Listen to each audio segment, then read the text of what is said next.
Hello बच्चों, आपका अपने ट्यूटर टॉक 9 चैनल में स्वागत है। आज की वीडियो में हम कक्षा नववीं विषय गणित प्रश्नावली 2.3 का प्रश्न नंबर 5 हल कर रहे हैं। इसमें कहा गया है कि गुणनखंड ज्ञात कीजिए और इस प्रश्न के 4 भाग हैं। तो पहला भाग इसका हल करते हैं। X cube minus 2x square minus x और प्लस 2। तो हमने सब बच्चों इसमें लिख लिया कि मान लो function x equal to x cube minus 2x square minus x plus 2। इसमें बच्चों जो अचर संख्या है वो क्या है? प्लस 2 है, 2 है। तो प्लस 1 माइनस 1 या फिर प्लस 2 माइनस 2 हम इसमें भरकर जांच करेंगे कि इसका आंसर 0 आता है कि नहीं। कहने का मतलब है बच्चों, जो लास्ट वाला अचर संख्या उसे बोलते हैं जिसके साथ x नहीं लगा होता। तो ये 2 है, एक्स वाई नहीं लगा हुआ, ठीक है। तो इसके गुणनखंड क्या होंगे? दो के दो ही गुणनखंड बनते हैं, एक तो एक और एक दो। तो जो भी गुणनखंड बने उस गुणनखंड को, ठीक है, एक बार +1 और एक बार -1 भर के चेक करना है। जैसे दूसरा गुणनखंड क्या होगा? 2। तो एक बार +2 एक बार -2 भर के देखना कि इसमें ये वैल्यू भरने के बाद क्या 0 आता है कि नहीं। और जिस वैल्यू को भरने के बाद 0 आ जाता है तो वो उसका पहला गुणनखंड बन जाएगा उसकी हेल्प से। कैसे? जैसे यहाँ पर मैं इसमें फिल करता हूँ सबसे पहले 1, ठीक है। अगर एक्स की जगह 1 फिल किया जाता है तो ये बच्चों 1 का क्यूब -2, यहाँ पर 1 का स्क्वायर, यहाँ पर एक्स की जगह पे हमने लिख दिया 1 और यहाँ पर +2। और 1 का क्यूब क्या होता है? 1 का घन। एक को 3 बार आपस में गुना करेंगे एक ही रहेगा। कई बच्चे कंफ्यूज होकर 1 3 का 3 लिख देते हैं, ठीक है। एक के क्यूब का मतलब एक को 3 बार गुना, तो एक ही रहेगा। और एक को 2 बार गुना करेंगे एक, और एक 2 का 2, तो यहाँ पर भी -2 आएगा। और इधर -1 और +2 आ गया, ठीक है। अब देखें, ये एक प्लस का है और ये एक माइनस का, आपस में कैंसिल हो सकता है।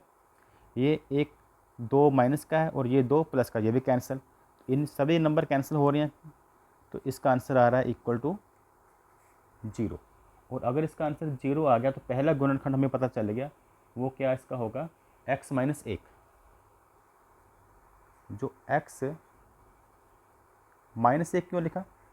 क्योंकि जो भी वैल्यू आएगी, जैसे हमारे पास 1 फिल करने के बाद आया, ठीक है।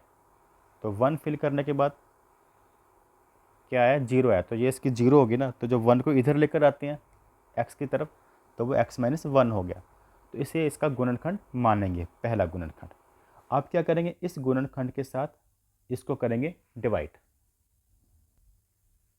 तो डिवाइड करना भी बहुत ध्यान से समझना होगा, कैसे डिवाइड करना हमने। जैसे ये वैल्यू कर ली और यहाँ पर इस वैल्यू को लिख लिया x - 1, और ये वैल्यू बीच में एक्स क्यूब है। फिर है सभी पावर होनी चाहिए x की, जब 2x स्क्वायर है। इस पावर 3 है, उसके बाद छोटी पावर भी होनी चाहिए, वो है 2। उससे छोटी x की पावर 1 है, फिर +2। कैसे x की पावर 3 होगी? यहाँ पर x की पावर 2 है और यहाँ पर लिखा नहीं, x की पावर 1 है और लास्ट में 2। अब इसे डिवाइड कैसे करेंगे? तो हमने ये वाला नंबर मैच करना है, ठीक है। तो ये एक तरह से हमारे लिए टेबल है। तो कितने x से एक्स क्यूब बनेगा? एक x तो है, 2x और चाहिए, ठीक है। तो हमें एक्स स्क्वेयर से, अगर हम इस यहाँ पे ऊपर लिख लेता हूँ मैं नंबर जो आंसर आ रहा है, तो कहने का मतलब अगर एक्स स्क्वेयर को इस x से मैं गुना करूँ तो एक्स क्यूब आ जाता है ना। तो इस तरह से यहाँ पर ये आ गया एक्स क्यूब। अब ये एक्स स्क्वेयर को पीछे वाले से भी गुना होना पड़ेगा, तो ये -x स्क्वेयर। अब बच्चों इनके साइन चेंज करने हैं हमने, क्योंकि आपको पता है डिवाइड जब करते हैं तो फिर घटाते भी है ना।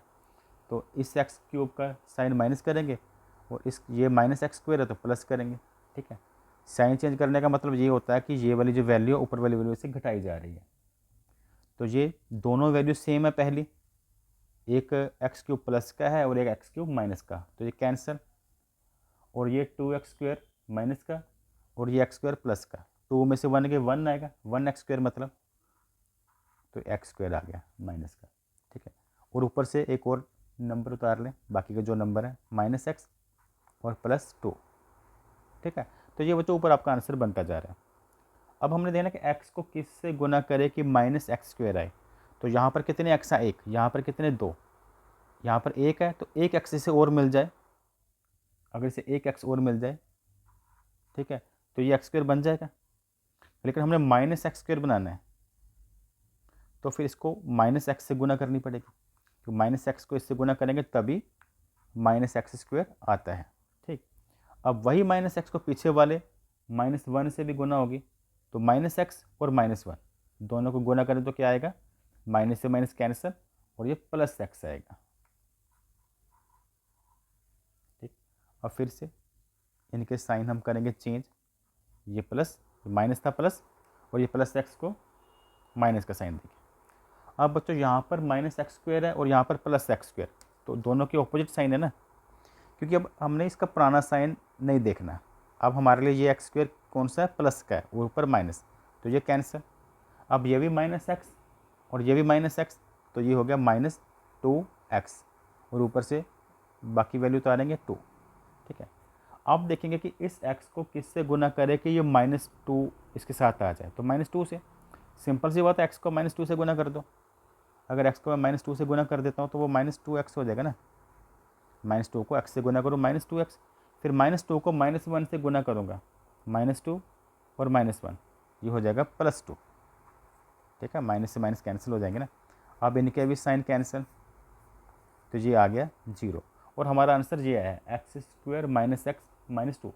अब इनके गुणनखंड निकालेंगे, तो यहाँ पर बच्चों फंक्शन x, जो ये वाली स्टेटमेंट थे, इसके दो गुणनखंड, एक तो हमने ये निकाला और एक हमारा ये है।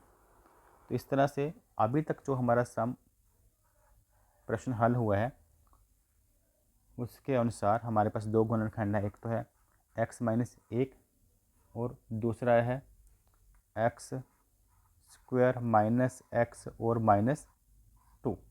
ठीक है, अब इनके गुणनखंड बनाने पड़ेंगे हमें। ठीक है, क्योंकि ये तो सिंगल एक्स है ना, इधर x की पावर 2 है, ये द्विघातीय समीकरण है। तो इसके गुणनखंड बनाने का क्या तरीका, लास्ट वीडियो में बताया था। पहले बच्चों इन दोनों नंबर को गुना किया जाता है, तो वो हमारा आ रहा है 2। फिर देखना कि किन और बीच वाले नंबर को लिखा जाता है, वो है -1, एक्स का कोफिशिएंट है -1, और इन दोनों का गुणनखंड है 2। अब देखना है कि किन किन को गुना करने के बाद 2 और प्लस करने के बाद -1 आ रहा है, तो वो कौन से दो नंबर होंगे। अब यहाँ पर देखें बच्चों, तो वो दो नंबर हमारे बनते हैं, यहाँ पर लाइन मार दो, वो नंबर हमारे बनते हैं, और ये बच्चों 1 गुना 2 -2, ठीक है, वो नंबर बनते हैं -2 गुना 1। अगर -2 को 1 से गुना करो -2, और -2 और 1 आपस में प्लस करो तो -1 आ गया। क्लियर, -2 और 1 को गुना करो -2, -2 और 1 प्लस करो -1। तो इस तरह से यहाँ पर आ जाएगा, पहला तो वही वैल्यू वही उतारी जाती है और लास्ट वाली वैल्यू भी हम वही उतारते हैं, और बीच में ये दो नंबर एक्स लगाकर -2x और 1 के साथ भी x प्लस एक्स। अब आगे x + 1। अब बच्चों कॉमन लिया जाता है, इन दो में से कॉमन, इन दो में से कॉमन, तो यहाँ से कॉमन क्या आएगा, x कॉमन आ रहा है, यहाँ से x कॉमन आ गया तो क्या बचा, एक x बाहर एक x अंदर, इधर से x गया तो 2 तो बच गया ना।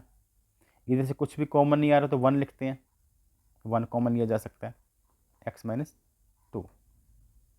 ठीक, अब ये दो ब्रैकेट हमारी क्या आई है, सेम आई है, तो इन्हें भी कॉमन ले लेंगे, तो ये x + 1 तो बाहर है। अब x - 2 की ब्रैकेट अगर कॉमन ले ली जाए तो ब्रैकेट के बाहर क्या क्या बचता है, एक x और एक 1, x + 1। तो ये बच्चों हमारे गुणनखंड आ गया है, और इसे आप कुछ इस तरह से अरेंज करके भी लिख सकते हैं कि x - 1, तो यहाँ पर बच्चों मिस्टेक हो गई, ये x - 1 था, है ना, तो यहाँ पर मुझे माइनस लिखना चाहिए था, तो ये माइनस वाली ब्रैकेट है ऊपर से। ठीक है, और इधर से हमारी ब्रैकेट आ गई है x + 1 वाली, ये और ये x - 2 वाली। ठीक, तो बच्चों ये सम सोल्व हो चुका है। Thanks for watching.